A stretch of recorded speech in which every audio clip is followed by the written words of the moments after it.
Muy buenos días, amados amigos y hermanos presentes y radioyentes. Es para mí un privilegio muy grande estar con ustedes en esta ocasión para compartir con ustedes unos momentos de compañerismo alrededor de la palabra de Dios y poder ver dónde nos encontramos en el programa divino y cómo buscar a Dios y sus bendiciones en este tiempo y servirle con toda nuestra alma todos los días de nuestra vida. En esta ocasión quiero leer en el libro del Apocalipsis capítulo 8, verso 1 al 5, y dice de la siguiente manera: Cuando abrió el séptimo sello, se hizo silencio en el cielo como por media hora. Y vi a los 7 ángeles que estaban en pie ante Dios, y se les dieron 7 trompetas. Otro ángel vino entonces y se paró ante el altar con un incensario de oro, y se le dio mucho incienso para añadirlo a las oraciones de los santos sobre el altar de oro que estaba delante del trono. Y de la mano del ángel subió a la presencia de Dios el humo del incienso con las oraciones de los santos. Y el ángel tomó el incensario y lo llenó del fuego del altar y lo arrojó a tierra, y hubo truenos y voces y relámpagos y un terremoto. Que Dios bendiga su palabra en nuestros corazones y nos permita entenderla. Pueden tomar asiento si tienen la bondad. Para esta ocasión, nuestro tema es el séptimo sello en el día postrero. En esta lectura que hemos tenido, hemos leído en el séptimo sello, en el capítulo 8, verso 1 en adelante, dice: Cuando abrió el séptimo sello, se hizo silencio en el cielo como por media hora.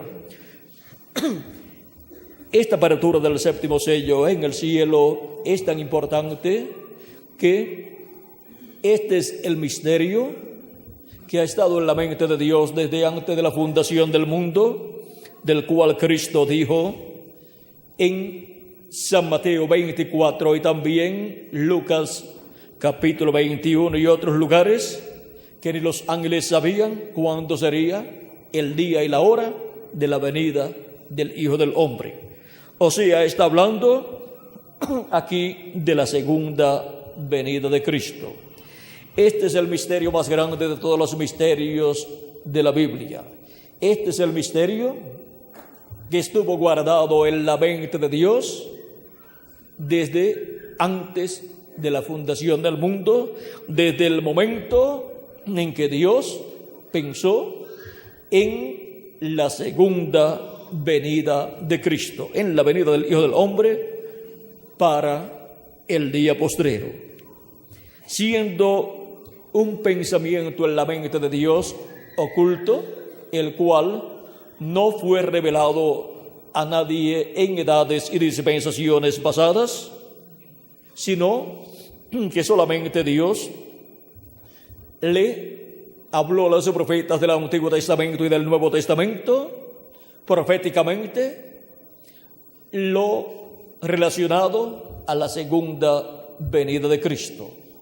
Y por consiguiente, en la Biblia todas las cosas que son habladas con relación a la segunda venida de Cristo son proféticas, son profecías que para el día postrero tienen que ser cumplidas. Así como las profecías correspondientes a la primera venida de Cristo, las cuales fueron colocadas en la Biblia, pero que eran cosas que estaban en la mente de Dios desde antes de la fundación del mundo. Como nos dice el apóstol San Pedro en su primera carta, primera de Pedro capítulo, vamos a ver, San Pedro nos habla de este gran misterio de la primera venida de Cristo y vamos a ver lo que él nos dice en su carta con relación a la primera venida de Cristo, capítulo 1 de Primera de Pedro, versos 18 en adelante. Dice: sabiendo que fuisteis rescatados de vuestra vana manera de vivir, la cual recibisteis de vuestros padres, no con cosas corruptibles como oro o plata, sino con la sangre preciosa de Cristo, como de un cordero sin mancha y sin contaminación, ya destinado desde antes de la fundación del mundo, pero manifestado en los postreros tiempos por amor de vosotros. Aquí el apóstol San Pedro nos enseña que el sacrificio de Cristo en la cruz del Calvario, derramando su sangre para nuestra redención, ya eso estaba ordenado, destinado, dice ya destinado desde antes de la fundación del mundo, pero manifestado en los postreros tiempos, por amor a vosotros y a nosotros también. Ahora vean ustedes cómo la primera venida de Cristo ya estaba programada en la mente de Dios desde antes de la fundación del mundo, y el sacrificio de Cristo en la cruz del Calvario también estaba programado por Dios en su mente. Por eso es que nos enseña la Escritura que Cristo fue sacrificado desde antes de la fundación del mundo. Ahora vean, en Apocalipsis nos dice en el capítulo 13 y verso 8, acerca de los que estarán adorando a la bestia, dice: y la adoraron todos los moradores de la tierra, cuyos nombres no estaban escritos en el libro de la vida del Cordero, que fue inmolado desde el principio del mundo. Y en Apocalipsis capítulo 17, verso 8 también, hablando de la bestia y los que adoran la bestia y reciben la marca de la bestia, dice: la bestia que has visto era y no es, y está para subir del abismo e ir a perdición. Y los moradores de la tierra, aquellos cuyos nombres no están escritos desde la fundación del mundo en el libro de la vida, se asombrarán viendo la bestia que era y no es y será. Aquí vean ustedes, aún los nombres de las personas que serán redimidas por la sangre de Cristo están escritos en el libro de la vida del Cordero, desde antes de la fundación del mundo. Cuando la Escritura habla de que Cristo vino a salvar lo que se había perdido, pues antes de perderse tenía que existir en algún lugar. Y existía en Dios cada hijo e hija de Dios. Así como antes de su cuerpo físico existir aquí en la tierra, existía en los lomos de su padre en la forma de un gene o espermatozoide allí, y por medio de la unión de su padre y su madre encontramos que vino de los lomos de su padre al vientre de su madre, y ahí fecundó un óvulo de su madre, el que estaba disponible para ese momento, y ahí se fue formando célula sobre célula hasta que formó el cuerpo que usted tiene. Eso es así, y usted quizás no comprenda cómo todo eso sucede, pero la cosa es que sucede. Y por eso es que la raza humana no se ha extinguido porque si ha estado en el proceso de la reproducción por medio de la unión de un hombre y de una mujer, por medio de las relaciones íntimas.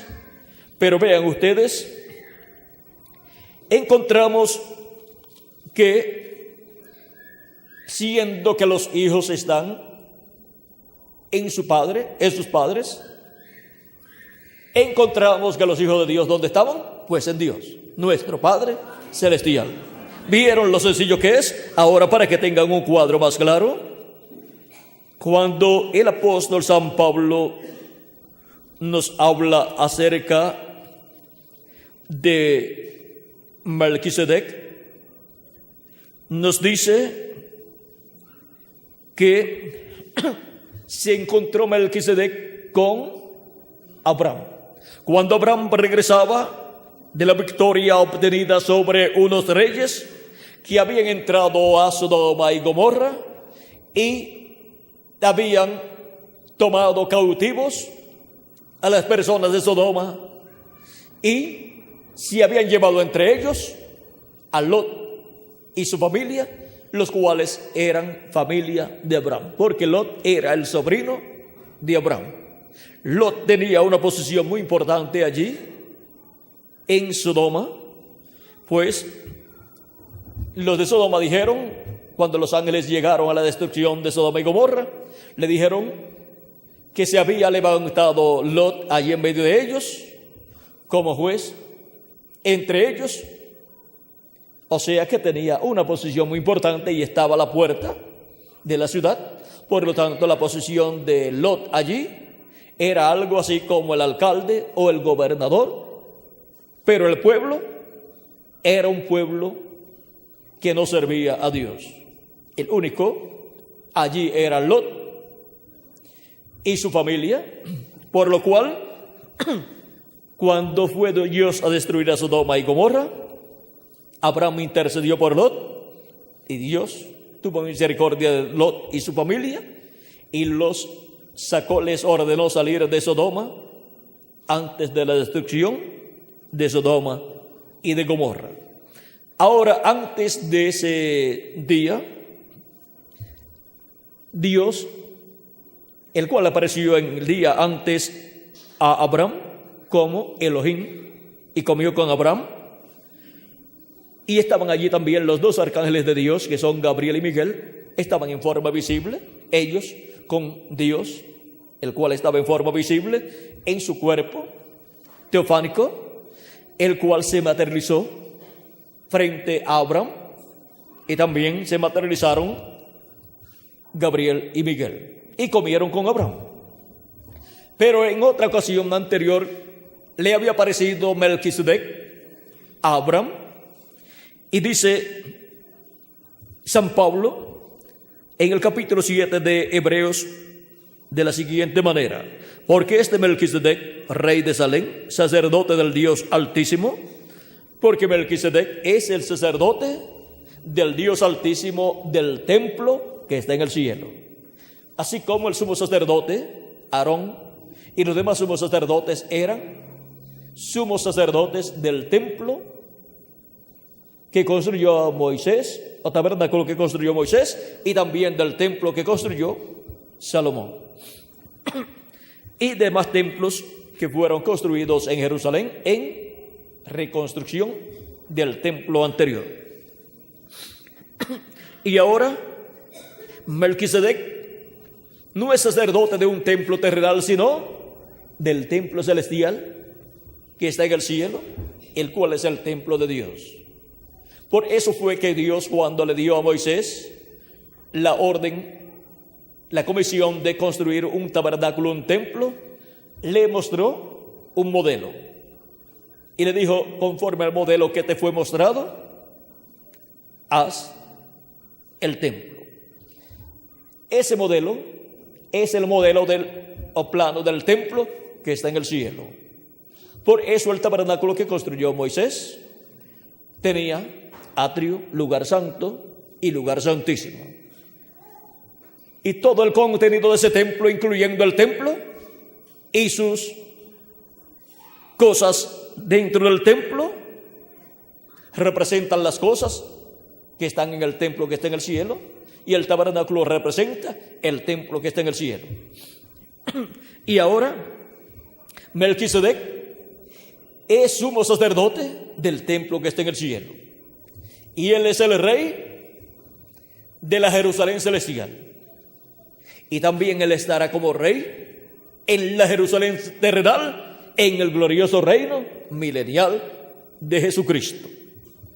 Ahora sigue diciendo, dice, porque este Melquisedec, rey de Salem, sacerdote del Dios Altísimo, que salió a recibir a Abraham cuando volvía de la derrota de los reyes, y le bendijo, a quien asimismo dio Abraham los diezmos de todo, cuyo nombre significa primeramente rey de justicia y también rey de Salem, o sea, rey de Jerusalén. Esto es rey de paz, sin padre, sin madre, sin genealogía, que ni tiene principio de días ni fin de vida, sino hecho semejante al Hijo de Dios, permanece sacerdote para siempre. Ahora vean que este Melquisedec dice que no tiene genealogía, no tiene madre, no tiene padre, no tiene principio de días ni fin de vida. Es un ser eterno. Y el único eterno es ¿quién? Dios. Es el Dios Todopoderoso en su cuerpo teofánico, llamado el ángel de Jehová o ángel del pacto, y llamado también así el Verbo de Dios. Sigue diciendo que este es sacerdote y que permanece sacerdote para siempre. Él es el sumo sacerdote del templo que está en el cielo. O sea, Dios con su cuerpo teofánico es el que ministra como sumo sacerdote en el templo que está en el cielo. Y ahora vean cómo sigue diciendo, considerad pues cuán grande era este, a quien aún Abraham, el patriarca, diezmó del botín. Y cuando él diezmó del botín, dice, ciertamente los que entre los hijos de Leví reciben el sacerdocio, tienen mandamiento de tomar del pueblo los diezmos según la ley. Es decir, que sus hermanos, aunque estos también hayan salido de los lomos de Abraham, de sus hermanos, aunque estos también hayan salido de los lomos de Abraham, pero aquel cuya genealogía no es contada de entre ellos, no es contada de entre los hijos de Leví, no es contada de entre ellos. ¿Qué sucede? Tomó de Abraham los diezmos y bendijo al que tenía las promesas. Sin discusión alguna, el menor es bendecido por el mayor. Aquí ciertamente reciben los diezmos hombres mortales, pero allí uno de quien se da testimonio de que vive. O sea, uno de quien se da testimonio de que es eterno.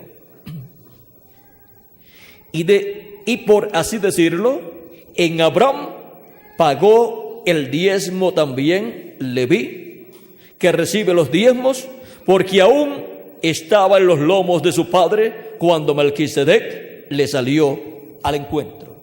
Vean, Leví es hijo de Jacob, Jacob es hijo de Isaac, e Isaac es hijo de Abraham.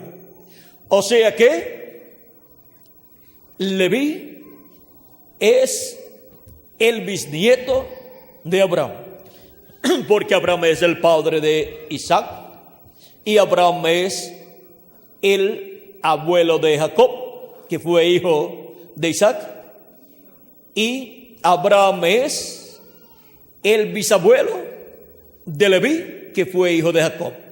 Ahora vean cómo el bisabuelo tenía en sus lomos aún a su bisnieto.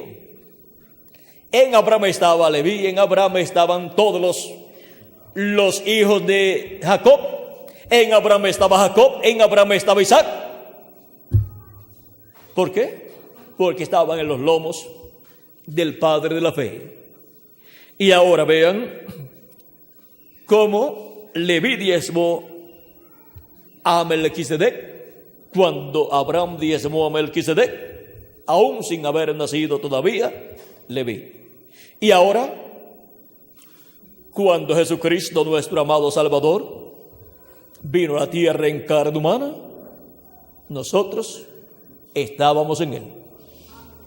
Y antes de la fundación del mundo, cuando Dios predestinó la venida de Cristo y su sacrificio en la cruz del Calvario, allí estábamos nosotros con Cristo. Estábamos en la mente de Dios y todo luego se tenía que materializar. Y nosotros, así como Cristo se materializó en carne humana en medio del pueblo hebreo, así también nosotros teníamos que materializarnos en carne humana, nosotros aquí en la América Latina y el Caribe, y cada hijo e hija de Dios en el territorio donde Dios desde antes de la fundación del mundo ordenó que aparecería ese hijo o esa hija de Dios. Somos ordenados por Dios y predestinados por Dios desde antes de la fundación del mundo para venir a vivir en este planeta Tierra y para hacer contacto con la vida eterna que es Cristo, recibirlo como nuestro Salvador y lavar nuestros pecados en la sangre de Jesucristo, porque Él murió por todos nosotros, por amor a nosotros y para nuestra redención. Él murió porque somos atributos de Dios. Estábamos en Dios eternamente como un atributo de Dios en la mente de Dios, como un pensamiento de Dios. Y luego ese pensamiento ya en este tiempo se ha hecho realidad en carne humana, en usted y en mí. Así como se hizo realidad el pensamiento divino de la primera venida de Cristo en carne humana, que fue la venida de Melquisedec. Porque el Melquisedec del Antiguo Testamento es el Jesús del Nuevo Testamento. Melquisedec, el ángel del pacto, el ángel de Jehová, el sacerdote del templo que está en el cielo, vino en carne humana y habitó entre los seres humanos. Por eso es que cuando San Pablo habla de Cristo, cita las palabras del Salmo, de los Salmos, y en los Salmos, hablando acerca de Cristo, dice que Él es sacerdote según el orden de Melquisedec. Y ahora vean ustedes cómo Cristo, siendo sacerdote según el orden de Melquisedec, ya esto prometido en la Escritura, en los Salmos, dice el Salmo 110, verso 4, y lo cita San Pablo en Hebreos capítulo 7, verso 16. Vamos a ver aquí. Verso 12 en adelante vamos a leer donde dice: porque cambiando el sacerdocio, necesario es que también haya también cambio de ley. Y aquel de quien se dice esto es de otra tribu, de la cual nadie sirvió al altar. ¿Por qué? Porque Cristo vino por la tribu de Judá, no por la tribu de Leví, que es la tribu de los sacerdotes y sumos sacerdotes. Porque manifiesto es que nuestro Señor vino de la tribu de Judá, de la cual nada habló Moisés tocante al sacerdocio. Y esto es aún más manifiesto si a semejanza de Melquisedec se levanta un sacerdote distinto, no constituido conforme a la ley del mandamiento acerca de la descendencia, sino según el poder de una vida indestructible. Pues se da testimonio de él: tú eres sacerdote para siempre, según el orden de Melquisedec. Queda pues abrogado el mandamiento anterior a causa de su debilidad e ineficacia, pues nada perfeccionó la ley, y de la introducción de una mejor esperanza por la cual nos acercamos a Dios. Y esto no fue hecho sin juramento, porque los otros ciertamente sin juramento fueron hechos sacerdotes, pero este con el juramento del que le dijo: juró el Señor y no se arrepentirá, tú eres sacerdote para siempre, según el orden de Melquisedec. Por tanto, Jesús es hecho fiador de un mejor pacto. Jesús es sacerdote según el orden de Melquisedec en el templo que está en el cielo.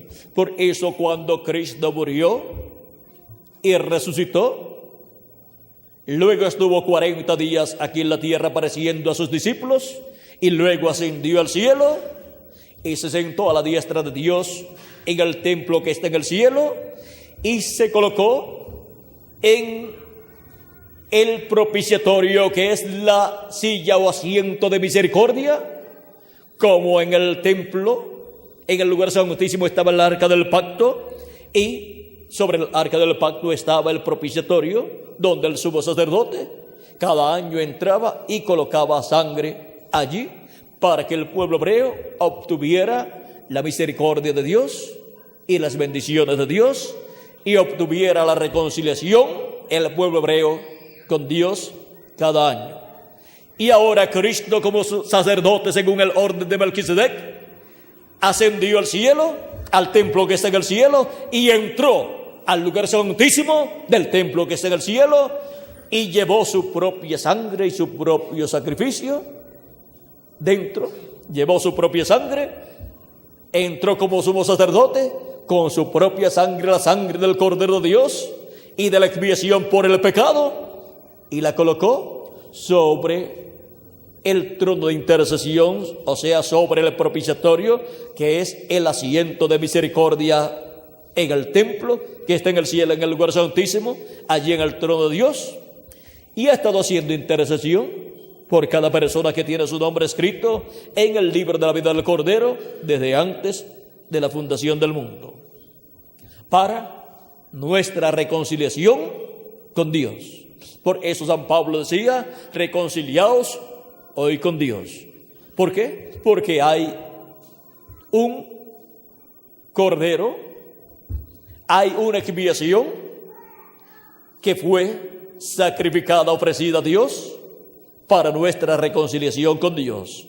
Fue Cristo, el Cordero de Dios, sacrificado en la cruz del Calvario, y su sangre ha sido colocada en el propiciatorio o silla o asiento de misericordia en el lugar santísimo del templo que está en el cielo.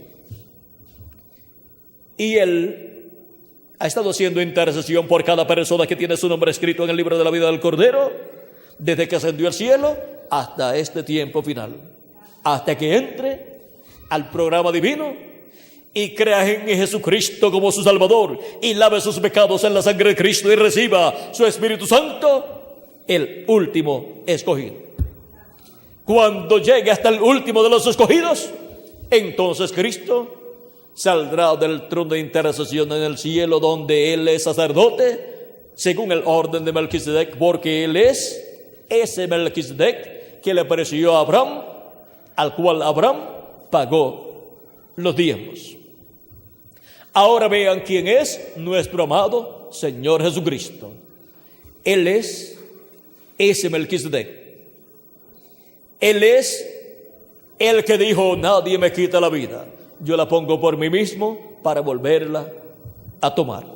Él es aquel que dijo: nadie subió al cielo sino el que descendió del cielo, el Hijo del Hombre que está en el cielo y estaba en la tierra, pero siendo profeta y siendo el Mesías y siendo la manifestación de Dios en carne humana, la manifestación del ángel de Jehová, del Melquisedec del Antiguo Testamento en carne humana, había descendido del cielo, había descendido de otra dimensión y ahora estaba en esta dimensión terrenal, pero no había perdido su virtud de poder estar también en otras dimensiones.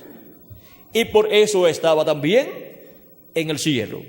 Él vivió en ambas dimensiones, la dimensión terrenal y la dimensión celestial.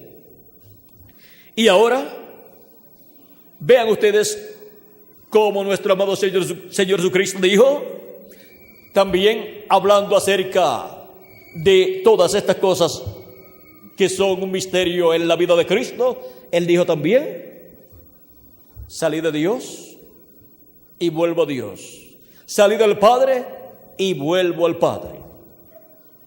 Él vino del Padre manifestado en carne humana, y luego que murió, resucitó, ascendió al cielo y regresó al Padre. Y luego el día de Pentecostés vino en la forma de la columna de fuego, vino en Espíritu Santo sobre 120 personas. Y cuando le apareció a Saulo de Tarso en el camino de Damasco, en esa luz, esa columna de fuego que le había aparecido al profeta Moisés y le había dicho: yo soy el Dios de Abraham, de Isaac y de Jacob, siendo el ángel de Jehová, el ángel del pacto, que es el mismo Dios, en su cuerpo teofánico, encontramos que cuando Jesucristo apareció a San Pablo, antes llamado Saulo, se llamaba Saulo en ese tiempo y estaba persiguiendo a la iglesia del Señor Jesucristo. Dice que le apareció una luz al mediodía, a la mitad del día, una luz más fuerte que la del sol. Y dice que cayó de su montura, pues venía en su caballo, y dice que oyó desde esa luz la voz que le decía: Saulo, Saulo, ¿por qué me persigues? Dura cosa te es dar cosas contra el aguijón. Y Saulo, sabiendo que esa misma luz, esa misma columna de fuego, le había hablado al profeta Moisés en el monte Sinaí, en una zarza, en un árbol, y le había dicho: Moisés, Moisés.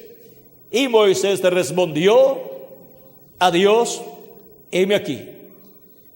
Y esa voz le dijo: quita tu calzado de tus pies, porque el lugar donde estás, o sea, el lugar que pisas, santo es. Moisés hizo así, y le dijo esa luz, hablándole, le dice: yo soy el Dios de tu padre, el padre de Moisés, que era Abraham, y el Dios de Abraham, el Dios de Isaac y Dios de Jacob. ¿Quién era el que le estaba hablando a Moisés? Era el Dios creador de los cielos y de la tierra, que había llamado a Abraham para que fuera a la tierra prometida, el cual le había aparecido a Abraham en diferentes ocasiones, tanto en la forma de una luz como en la forma de un hombre de otra dimensión. Le apareció como Melquisedec en una ocasión, en la forma de un hombre, y le apareció también como Elohim el día antes de la destrucción de Sodoma. Le apareció en la forma de un hombre, de un ángel, de un varón, y comió con Abraham. Y los arcángeles Gabriel y Miguel aparecieron también en la forma de un hombre, de un varón, pero de otra dimensión, y comieron con Abraham también. Y ahora se hizo carne y lo conocimos por el nombre de Jesús, porque se hizo carne en aquel verbo de carne llamado Jesús. Era el ángel del pacto, el ángel de Jehová, el que estaba velado en carne humana, en el velo de carne, Jesús. Y luego, cuando le apareció a Saulo de Tarso, no estaba ya con su velo de carne en esa luz.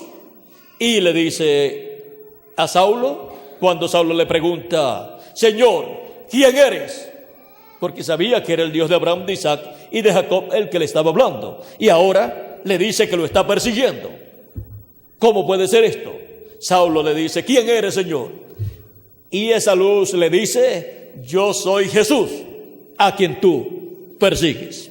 El Dios de Abraham, de Isaac y de Jacob, que le había dicho a Abraham que le había aparecido para la liberación del pueblo hebreo, le había aparecido en esa luz, en esa columna de fuego. Ahora aparece nuevamente en esa columna de fuego, y su nombre es Jesús. Cuando se le aparece a San Pablo, tuvo la misma experiencia que tuvo Moisés cuando le apareció esa luz y le dijo que era el Dios de Abraham, de Isaac y de Jacob, y le dio por nombre. Cuando Moisés quiso saber el nombre del ángel de Jehová, de Dios, en su cuerpo teofánico, en esa luz se manifestado en esa columna de fuego, le dio 5 consonantes, 5 letras, que son J, H, W, H, las cuales Moisés escuchó siendo pronunciadas, y eran pronunciadas en el templo el día de la expiación, cada año, por el sumo sacerdote, pero fue suspendida la pronunciación de esas 4 letras como nombre de Dios, porque hubo, según la historia, ciertas personas que se acercaban al sumo sacerdote cuando pronunciaba el nombre eterno de Dios, y luego usaban ese nombre para cosas mágicas, para magia y cosas así, para cosas que no eran correctas, y fue suspendida la pronunciación de ese nombre. Eso es según la historia. Y luego se colocó en lugar de la pronunciación de esas 4 letras, se colocó en su lugar el nombre de Yahweh o Yahvé, y también usan el nombre Elohim, que es Señor. Ahora podemos ver que cuando aparece esta columna de fuego a Saulo de Tarso, y Saulo le pregunta: ¿quién es? ¿Cuál es tu nombre? La columna de fuego le dice: yo soy Jesús, a quien tú persigues. Ahora la columna de fuego, el Dios de Abraham, de Isaac y de Jacob, bajo la dispensación de la gracia, se llama Jesús, porque fue en el velo de carne de Jesús que fue manifestada la columna de fuego, el ángel del pacto, el Dios de Abraham, de Isaac y de Jacob. Y bajo ese nombre, durante la dispensación de la gracia, Dios estaría llevando a cabo su obra para la dispensación de la gracia. Ahora hay una noticia muy grande y muy buena para todos los hijos e hijas de Dios que están viviendo en este tiempo final. Esa noticia la encontramos en Apocalipsis capítulo 3 y verso 12 Y Apocalipsis capítulo 2, verso 17. Dice así, Apocalipsis capítulo 2, verso 17, hablando acerca de la segunda venida de Cristo, dice: el que tiene oído, oiga lo que el Espíritu dice a las iglesias. Al que venciere, daré a comer del maná escondido, y le daré una piedrecita blanca, y en la piedrecita escrito un nombre nuevo, el cual ninguno conoce sino aquel que lo recibe. Esta piedrecita blanca es la misma que vio el profeta Daniel en el capítulo 2, versos 35 al 45, en la interpretación que le dio al sueño del rey Nabucodonosor, el cual vio el reino de los gentiles en la forma de una estatua. En esa forma Dios le mostró simbólicamente el reino de los gentiles desde el tiempo de Nabucodonosor hasta este tiempo final en el cual nosotros estamos viviendo. Dice que la cabeza era de oro. La cabeza representa el reino babilónico con Nabucodonosor como rey. Por eso el profeta Daniel le dijo: tú eres aquella cabeza de oro. Esa cabeza de oro eres tú. Era el rey Nabucodonosor con su imperio. Luego dice la Escritura que el pecho y los brazos eran de plata, lo cual representa el imperio o reino medo-persa. Luego el vientre y los muslos eran de bronce, lo cual representa el imperio de Grecia con Alejandro el Grande. Y luego las piernas eran de hierro y los pies de hierro y de barro cocido. El imperio romano. Para la primera venida de Cristo, el cual es la piedra que los edificadores desecharon, los edificadores religiosos, los edificadores líderes religiosos de la nación hebrea rechazaron, encontramos que estando el imperio romano en ese tiempo existiendo, fue el que a petición del pueblo hebreo llevó a cabo la crucifixión de nuestro amado Señor Jesucristo en Jerusalén.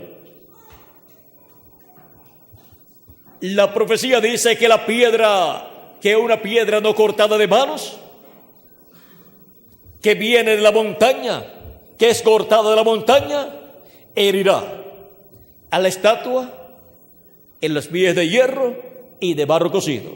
En el tiempo de Jesús, 2000 años atrás, todavía no se estaba viviendo en la etapa de los pies de hierro y de barro cocido del reino de los gentiles.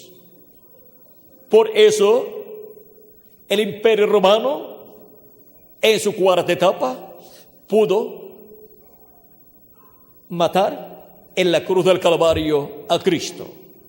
O sea, en la cuarta etapa del imperio o reino de los gentiles. Pero el reino de los gentiles, en su cuarta etapa, tiene dos partes, la cuarta etapa. O sea, tiene la parte de las piernas de hierro y luego la parte de los pies de hierro y de barro cocido. Esa parte de los pies de hierro y de barro cocido es el reino, el imperio del anticristo. Y para el día postrero, el anticristo, el hombre de pecado, tomará los reinos de este mundo totalmente. Porque el diablo estará encarnado en toda su plenitud en el anticristo, el hombre de pecado, en la bestia, y tendrá 3 años y medio, los últimos 3 años y medio, donde la gran tribulación será desatada y los juicios divinos caerán sobre los pies de hierro y de barro cocido, que es el imperio de los gentiles bajo el dominio del anticristo, en el cual estará el diablo encarnado. Eso es lo que le espera en los 3 años y medio de la gran tribulación a la raza humana. Pero luego de la gran tribulación, el glorioso reino del Mesías, el glorioso reino del Rey de Israel, el glorioso reino de Cristo, sentándose en el trono de David, comenzará y reinará por 1000 años sobre el pueblo hebreo y luego por toda la eternidad. Pues todo esto corresponde al séptimo sello en el día postrero, porque el séptimo sello es la segunda venida de Cristo, como el león de la tribu de Judá, como Rey de reyes y Señor de señores en su obra de reclamo. Y para este tiempo final, para el día postrero, que es el séptimo milenio, tenemos la promesa de la resurrección de los muertos en Cristo y de la transformación de nosotros los que vivimos. El mismo Señor Jesucristo, hablando de la resurrección de los muertos en Cristo, dice en San Juan capítulo 6, verso 39 al 40, y esta es la voluntad del Padre, el que me envió, que de todo lo que me diere no pierda yo nada, sino que lo resucite en el día postrero. Y esta es la voluntad del que me ha enviado, que todo aquel que vea al Hijo y cree en Él, tenga vida eterna. Y yo le resucitaré en el día postrero. Hemos visto que ya aquí en 2 ocasiones, Cristo dice, y yo le resucitaré en el día postrero. El día postrero es el séptimo milenio, porque un día delante del Señor es como 1000 años, y 1000 años nuestros es como un día delante del Señor. San Pedro, en su segunda carta, capítulo 3, verso 8, da testimonio de que esto es así y de que es algo que no puede ser ignorado. Porque toda persona que ignore esta verdad nunca podrá comprender cuál es el día del Señor o día postrero, que es el séptimo milenio. Dice San Pedro en su segunda carta, capítulo 3, verso 8, mas, oh amados, no ignoréis esto. Ven que es algo que no puede ser ignorado. Dice que para con el Señor un día es como 1000 años y 1000 años como un día. De esto también da testimonio el profeta Moisés en el Salmo 90 y verso 4. El día postrero es el séptimo milenio. Y los días postreros delante de Dios para los seres humanos son los milenios quinto, sexto y séptimo. Por eso, San Pablo dio testimonio en su carta a los Hebreos, diciendo que Dios había hablado por medio de Jesucristo en los postreros días. Dice así, Hebreos capítulo 1, verso 1 en adelante dice: Dios, habiendo hablado muchas veces y de muchas maneras en otro tiempo a los padres por los profetas, en estos postreros días nos ha hablado por el Hijo, a quien constituyó heredero de todo y por quien asimismo hizo el universo. Cuando dice San Pablo que Dios habló por medio de Jesucristo, dice: en estos postreros días Dios ha hablado por el Hijo, o sea, por Jesucristo. Porque en los postreros días Comenzaron cuando Jesucristo tenía de 4 a 7 años de edad. Porque cuando él tenía de 4 a 7 años de edad, comenzó el quinto milenio. Y el quinto milenio es el primero de los días postreros, el sexto milenio es el segundo de los días postreros, y el séptimo milenio es el tercero de los días postreros y último de los días postreros. Ahora pueden ver por qué la Escritura habla de los días postreros desde los tiempos de Jesús y los apóstoles. Por ejemplo, también San Pedro, hablando de los días postreros, en el libro de los Hechos, capítulo 2 y versos 14 en adelante, el día de Pentecostés, predicando su primer sermón, dice: estando lleno del Espíritu Santo él y 120 personas, incluyéndolo a él, dice: entonces Pedro, poniéndose en pie con los 11, alzó la voz y les habló diciendo: varones judíos y todos los que habitáis en Jerusalén, esto os sea notorio y oíd mis palabras. Porque estos no están ebrios como vosotros suponéis, puesto que es la hora tercera del día, o sea, era de 8 a 9 de la mañana. La hora primera del día es de 6 a 7 de la mañana. La hora segunda del día es de 7 a 8 de la mañana. Y la hora tercera del día es de 8 a 9 de la mañana.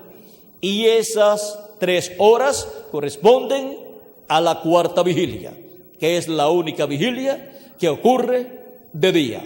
En la mañana del día, de 6 a 9 de la mañana, es la cuarta vigilia.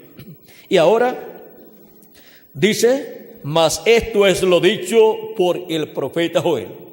San Pedro va a dar la explicación o revelación de lo que está sucediendo allí, de acuerdo a como Dios lo prometió. Va a mostrar que es el cumplimiento de una promesa divina, y va a mostrar para qué tiempo Dios prometió la venida del Espíritu Santo. Dice: mas esto es lo dicho por el profeta Joel, y en los postreros días, dice Dios, derramaré de mi espíritu sobre toda carne, y vuestros hijos y vuestras hijas profetizarán, vuestros jóvenes verán visiones, y vuestros ancianos soñarán sueños. Y de cierto sobre mis siervos y sobre mis siervas en aquellos días derramaré de mi espíritu y profetizarán. ¿Para cuándo Dios prometió que derramaría de su espíritu sobre toda carne? Para los postreros días. Y ya 2000 años atrás, el día de Pentecostés, en el aposento alto, Dios comenzó a derramar de su Espíritu Santo sobre 120 personas, y ha continuado derramando de su Espíritu Santo sobre todos los que han creído en Cristo como su Salvador, y han lavado sus pecados en la sangre de Cristo, y han recibido el Espíritu Santo. Y así se ha producido en cada una de esas personas el nuevo nacimiento, del cual le habló Cristo a Nicodemo, diciéndole que el que no naciera de nuevo no podía ver el reino de Dios. Nicodemo pensó que era nacer nuevamente por medio de una mujer o por medio de su madre, y le pregunta a Jesús: ¿cómo puede hacerse esto? ¿Puede el hombre, ya siendo viejo, entrar en el vientre de su madre y nacer de nuevo? Vean, tomó estas palabras de Jesucristo en una forma natural, pero esto tenía un significado más grande de lo que Nicodemo se imaginaba. Era el nuevo nacimiento, el cual se produce en cada persona que recibe a Cristo como su Salvador y lava sus pecados en la sangre de Cristo y recibe el Espíritu Santo, el Espíritu de Cristo.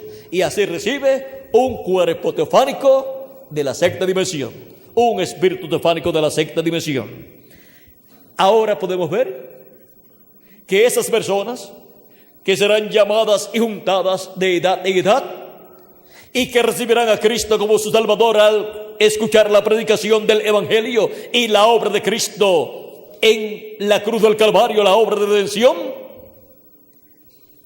esas personas que lo recibirán y que lavarán sus pecados en la sangre de Cristo y que recibirán el nuevo nacimiento recibiendo el Espíritu Santo, tienen sus nombres escritos en el cielo, en el libro de la vida del Cordero.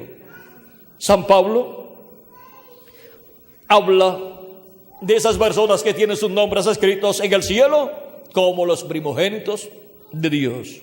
Cuando se habla de los primogénitos de Dios, esas son las personas en las cuales Dios pensó desde antes de la fundación del mundo.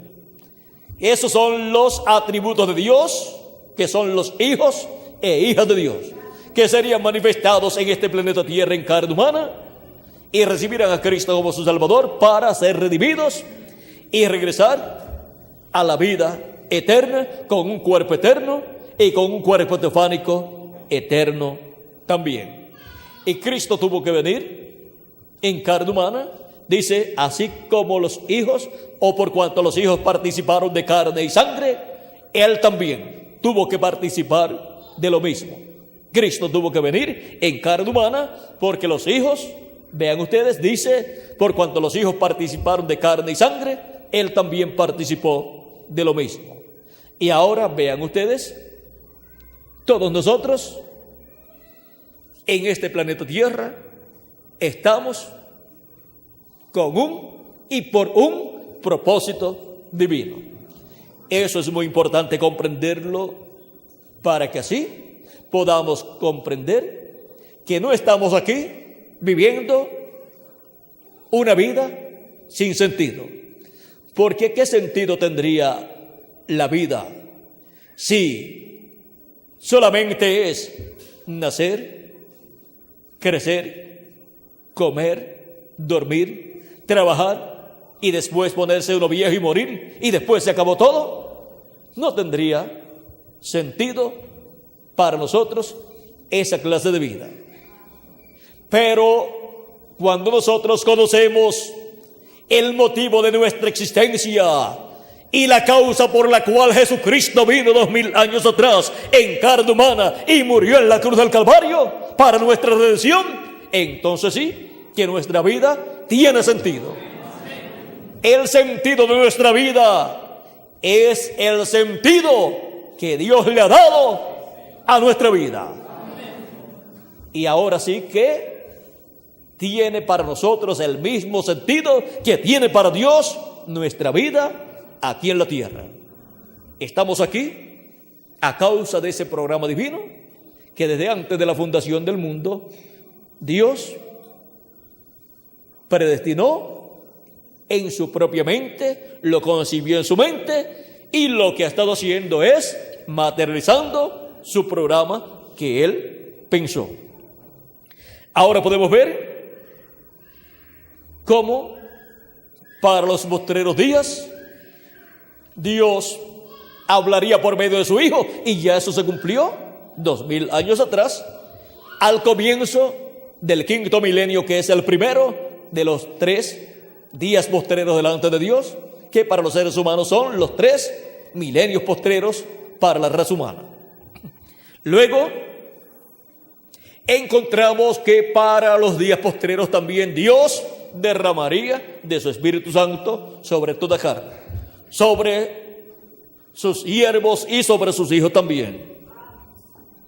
Habla de los hebreos y habla también de su iglesia, los escogidos de entre los gentiles.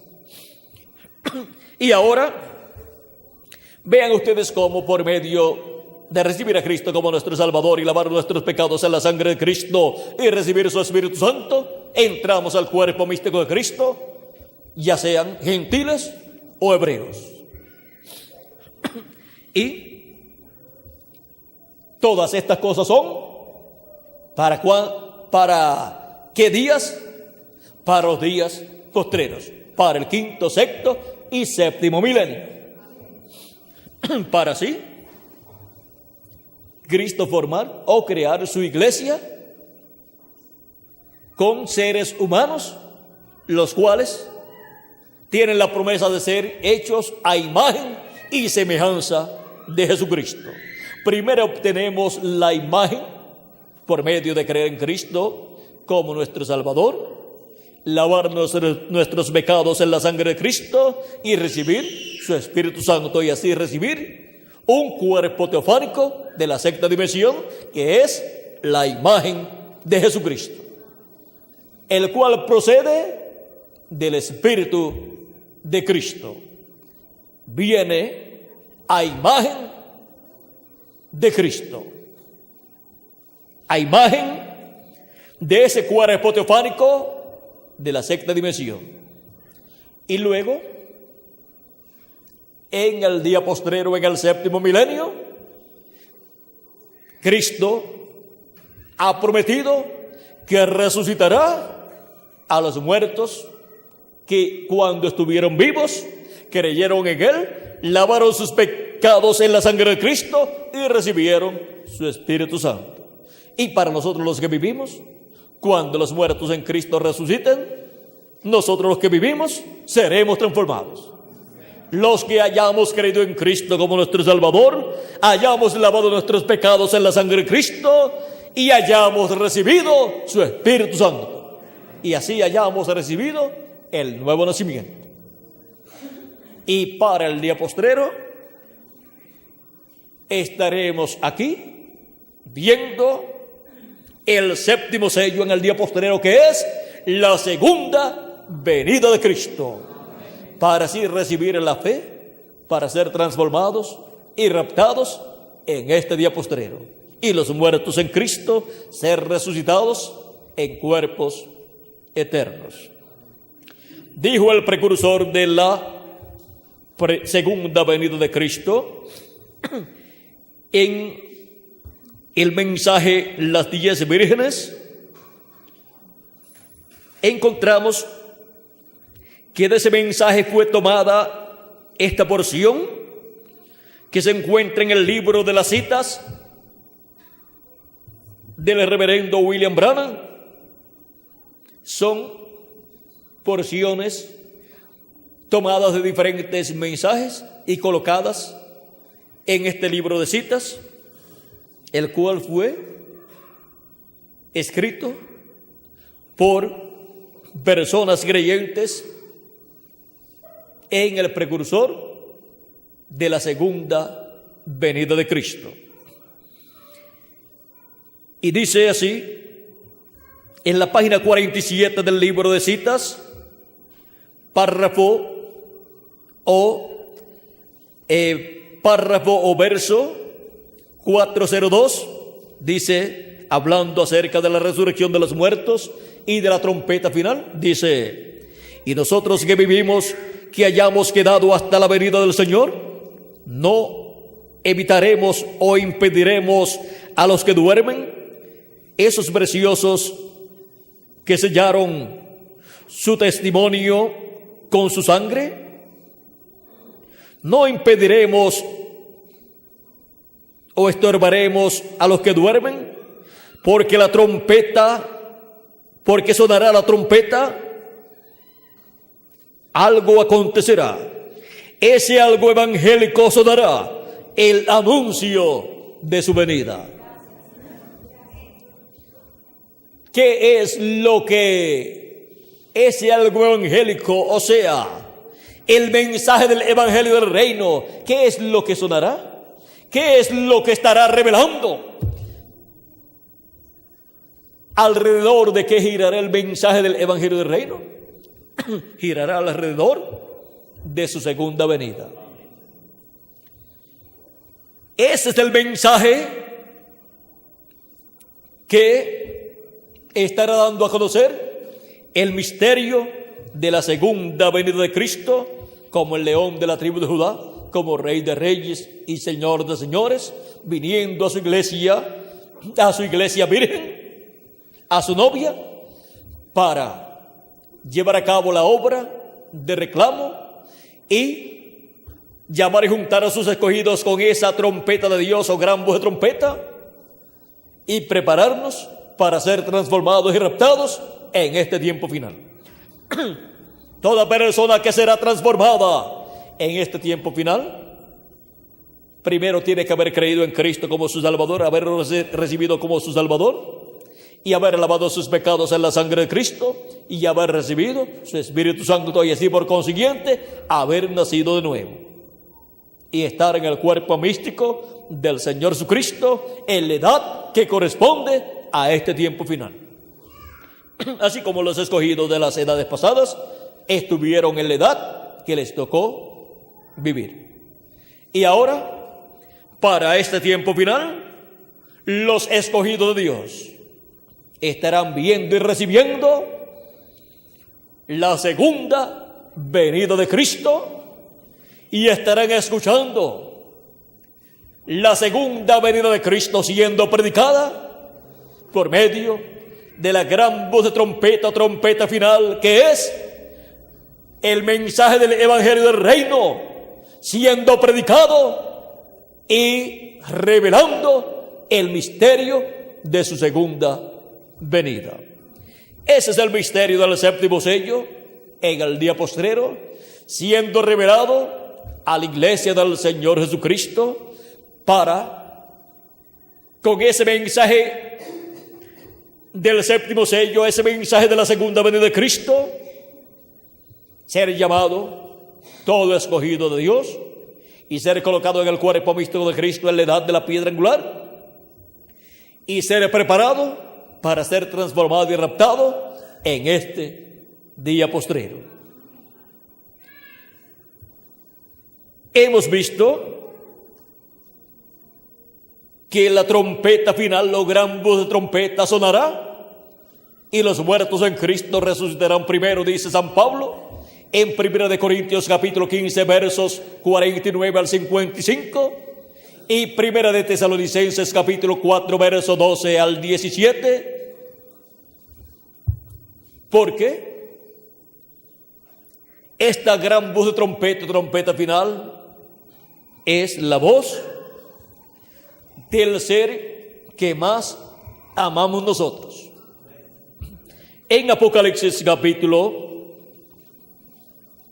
1 y verso 1, capítulo 1, verso 10 al 11, corrijo, Juan escuchó esa gran voz de trompeta en el día del Señor, o sea, en el séptimo milenio, al cual él fue transportado en el Espíritu. Dice así, Apocalipsis capítulo 1, verso 10 al 11, dice: yo estaba en el Espíritu en el día del Señor, y oí detrás de mí una gran voz como de trompeta que decía: yo soy el Alfa y el Omega, el primero y el último.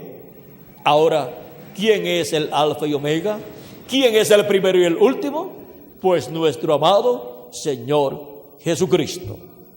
Y esta es la misma voz de la cual Cristo habla para el día postrero, como la gran voz de trompeta con la cual son enviados los ángeles del Hijo del Hombre para llamar y juntar a todos los escogidos de Dios. Y enviará a sus ángeles con gran voz de trompeta y juntarán a sus escogidos, dijo Jesucristo en San Mateo capítulo 24 y verso 31. Esa gran voz de trompeta es la misma trompeta final de 1 Corintios capítulo 15 y versos 49 al 55, y es la misma trompeta de Dios de 1 Tesalonicenses capítulo 4 verso 12 al 17, es la misma trompeta también de Apocalipsis capítulo 4 verso 1, donde dice así: después de esto miré, dice Juan el apóstol, y aquí una puerta abierta en el cielo. Cristo dijo que Él es la puerta. ¿Es Cristo esa puerta abierta en el cielo? ¿Es Cristo el séptimo sello? La puerta abierta en el cielo. Y la primera voz que oí como de trompeta, hablando conmigo, dijo: sube acá, y yo te mostraré las cosas que sucederán después de estas. Ahora vean ustedes que durante las 7 etapas o edades de la iglesia gentil sucedieron un sinnúmero de cosas, y Dios estuvo hablando, Jesucristo estuvo hablando en Espíritu Santo por medio de sus mensajeros de las 7 edades de su iglesia gentil. Por medio de San Pablo habló, por medio de Ireneo habló, por medio de Martín habló, por medio de Colombo habló, por medio de Lutero habló, por medio de Wesley habló, y por medio del reverendo William Marion Branham habló también Jesucristo en Espíritu Santo a su iglesia en cada una de esas edades. Y para el día postrero, para la edad de la piedra angular, Jesucristo en Espíritu Santo estará hablando a su iglesia con esa gran voz de trompeta, o sea, con el mensaje del Evangelio del Reino, y le estará dando a conocer todas estas cosas que deben suceder pronto en este tiempo final. Y ahora, ¿cómo y por medio de quién nos dará a conocer todas estas cosas que deben suceder pronto, ya que los 7 ángeles mensajeros de las 7 edades de la iglesia gentil terminaron sus ministerios y partieron y se encuentran descansando en el paraíso y sus cuerpos murieron? En Apocalipsis capítulo 22 verso 6 dice: por medio de quién escucharemos todas estas cosas que deben suceder, siendo dadas a conocer. Dice: y me dijo: estas palabras son fieles y verdaderas, y el Señor, el Dios de los espíritus de los profetas, ha enviado su ángel para mostrar a sus siervos las cosas que deben suceder pronto. ¿Por medio de quién es que son dadas a conocer todas estas cosas que deben suceder pronto? Por medio del ángel del Señor Jesucristo, porque en su ángel mensajero estará el Señor Jesucristo, el Alfa y Omega, el primero y el último, hablándonos con esa gran voz de trompeta que Juan el apóstol escuchó en el día del Señor. Y el día del Señor, siendo el 7º milenio, encontramos que es en el 7º milenio, en el día postrero, el día del Señor, que Jesucristo viene manifestado en su ángel mensajero, dándonos a conocer todas estas cosas que deben suceder pronto, y viene hablándonos con esa gran voz de trompeta para llamar y juntar a sus escogidos en su cuerpo místico de creyentes en la etapa de la edad de la piedra angular, y así darnos la fe para ser transformados y raptados en este día postrero. La fe, la cual está en la segunda venida de Cristo, como el león de la tribu de Judá, como Rey de reyes y Señor de señores, en su obra de reclamo. Cristo en su segunda venida es el 7º sello en el día postrero, siendo abierto para bendición de todos los hijos e hijas de Dios. Hemos visto el misterio del 7º sello en el día postrero. El 7º sello en el día postrero es la segunda venida de Cristo. Y la segunda venida de Cristo será revelada a la iglesia del Señor Jesucristo. Y la trompeta final sonará. Sonará la trompeta, algo acontecerá. Ese algo evangélico sonará, el anuncio de su venida. Es por medio de la predicación del Evangelio del Reino que el anuncio de su venida es dado a la iglesia del Señor Jesucristo, y es revelado el misterio de la segunda venida de Cristo, como el león de la tribu de Judá, como Rey de reyes y Señor de señores, en su obra de reclamo. Y Cristo en Espíritu Santo, por medio de su ángel mensajero, es el que en el día postrero le estará dando a conocer todas estas cosas que deben suceder. Se las estará dando a conocer a la iglesia del Señor Jesucristo. Apocalipsis 22, verso 16, da testimonio de que esto es así para el día postrero, para la iglesia del Señor Jesucristo. Pues Cristo dice en Apocalipsis 22, verso 16, yo, Jesús, he enviado mi ángel para daros testimonio de estas cosas en las iglesias. ¿A quién envía Jesucristo? A su ángel mensajero. ¿Para qué? Para dar testimonio de estas cosas. ¿De qué cosas? De estas cosas que deben suceder pronto en el día postrero. Dar testimonio de estas cosas en las iglesias. El ángel del Señor Jesucristo viene enviado por Jesucristo con el mensaje del evangelio del reino, dando testimonio de todas estas cosas que deben suceder pronto, y viene con ese mensaje para todas las iglesias, o sea, para el cristianismo completo y luego para el pueblo hebreo. Así es que la iglesia del Señor Jesucristo en el día postrero, en el séptimo milenio, si le añadimos al calendario los años de atraso que tiene, pues ya estamos en el séptimo milenio. Para el séptimo milenio, la iglesia del Señor Jesucristo tiene una bendición muy grande, y es que Jesucristo le envía su ángel mensajero, dando testimonio de todas estas cosas que deben suceder pronto, y revelándole así a su iglesia el misterio de la segunda venida de Cristo, como el león de la tribu de Judá, como rey de reyes y señor de señores, en su obra de reclamo. Y eso es el séptimo sello en el día postrero, siendo abierto en medio de su iglesia en este tiempo final. El séptimo sello, como les dije, es la segunda venida de Cristo.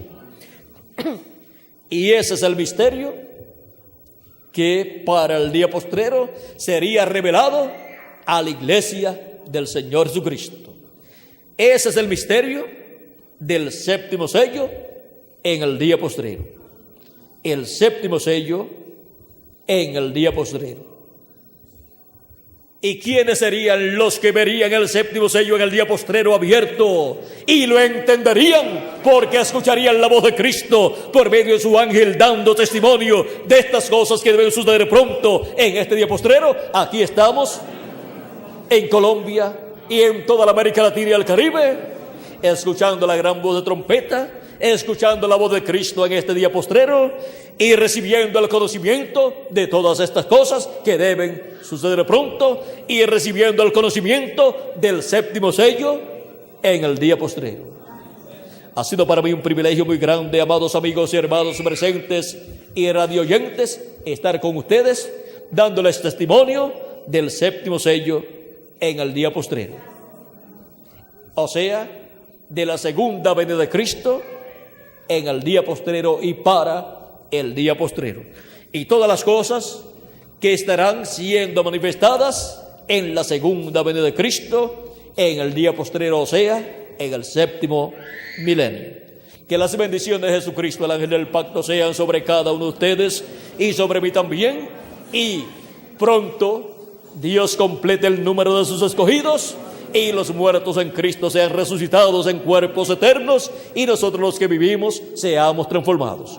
En el nombre eterno del Señor Jesucristo. Amén y amén. Muchas gracias por vuestra amable atención, y continúen pasando una tarde llena de las bendiciones de nuestro amado Salvador Jesucristo.